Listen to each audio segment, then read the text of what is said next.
Gemini, and welcome to your weekly tarot reading.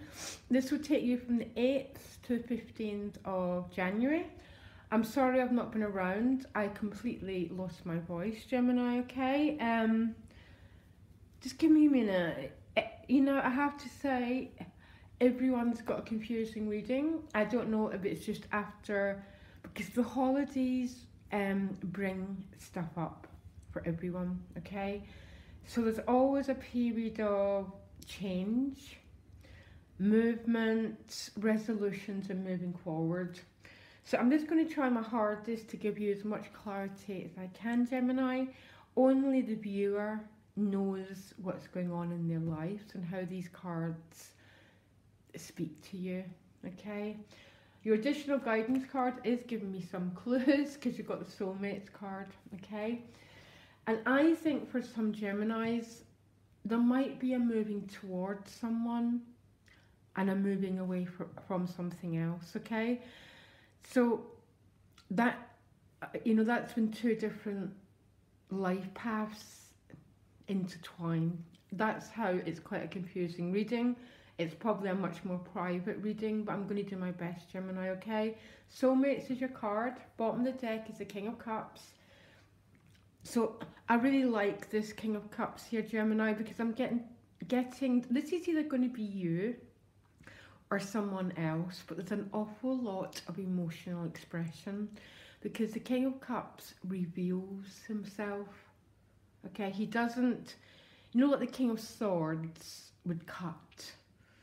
He would be very, very detached. The King of Cups reveals his emotional world, and I can see that, okay?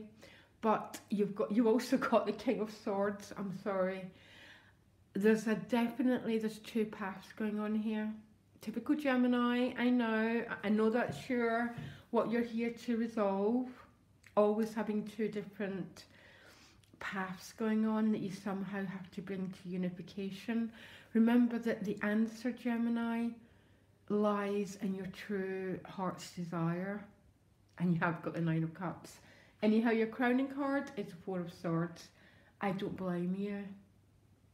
I think you're going to be pretty exhausted here. Okay, because the Four of Swords is a retreat. It's also a healing card, so your batteries can be recharged. My one word, I don't mean warning, that sounds so heavy. Because you've got the King of Swords, make sure you're not cutting people off, because the King of Cups is the foundation, and it's sort of saying express yourself, Gemini, okay, as much as you can, because you start the week with the Nine of Cups and the Lover's card, okay? So this is, you've got your own card.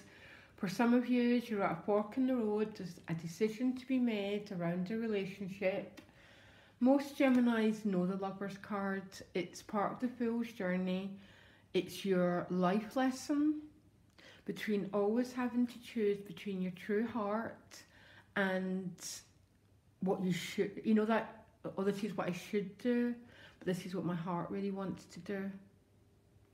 We've all got our life lessons, Gemini, so that's just yours, okay? It's with the Nine of Cups. The message is clear. It's following your heart's desires, basically. Now, one word I want to say about this Nine of Cups, it's showing up quite a lot when someone is putting their own needs above the good of the whole, okay? It's never really that good an idea to do that, Gemini, okay? Because the Nine of Cups is that wish-fulfilling card, but sometimes it keeps showing up for people in my private work when they're not thinking of everyone in the situation. So that might ring true. That might be a message for a couple of people watching, because the next stage would be the 10, which means, you know, we think and we consider everyone's needs, but that's what you got, because right after this 9 is this 8. So the 8 of Cups is about hearing a calling.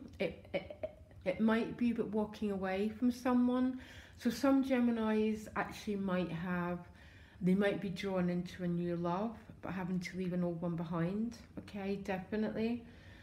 But the Eight of Cups at the moment, okay, keeps appearing for people who are hearing a really powerful soul calling. That is the Gemini lesson. And it's never going to go away, Gemini, until you learn to respond to that calling. If that calling's another person, or it's a life journey, if it's spirituality, it doesn't matter what it is. It's about hearing that calling and being able to respond to it. It's with the Devil card. There might be a Capricorn around, but this might be, you have to overcome your own fears here. Okay, we all have it. Saturn's gone into Capricorn, most of you know. We're all being asked to step up here and face our fears. That's including me, Gemini, okay? Trust me on that one. But this walking away from someone or towards something might involve facing some fears. Because you're then going into the King of Swords, okay? Now, I love this guy, by the way, absolutely. He's one of my favourites because I study yoga, and this would be learning to control your mind. Not control your mind, learning to get mastery over your thinking. But this might be you, because there's a lot of feelings here and there's a lot of choices to be made, you might go into cutting your feelings off, Gemini, okay? So you can actually see how these two guys are working together, because these could both represent the Gemini story, to feel or to cut off your feelings. I'm an air sign too. But you might choose to go into a little bit of withdrawal here and not communicate, cut someone off, be mindful, Gemini. Because that's what the Nine of Cups can mean in a negative way, because it's quite brutal on the emotional fabric of the world, okay? You get the Page of Wands. For you who've got a life decision to make, I think you've made the decision, okay? Page of Wands and the Ace of Wands. So the Page of Wands is someone who's got opportunities, and one of these opportunities stick out. And that's what your heart's drawn to, okay? Because right next to it is the Ace of Wands. So this is a gift of action, taking action, moving forward. When we need to make real bold actions in the world, we need the gift of energy. So you've been given this gift of energy, you've got a gift of clarity. It's with the Seven of Wands though, so you might still be keeping someone out here. Not sure where to let someone in or let someone, you know, you're in this indecision look.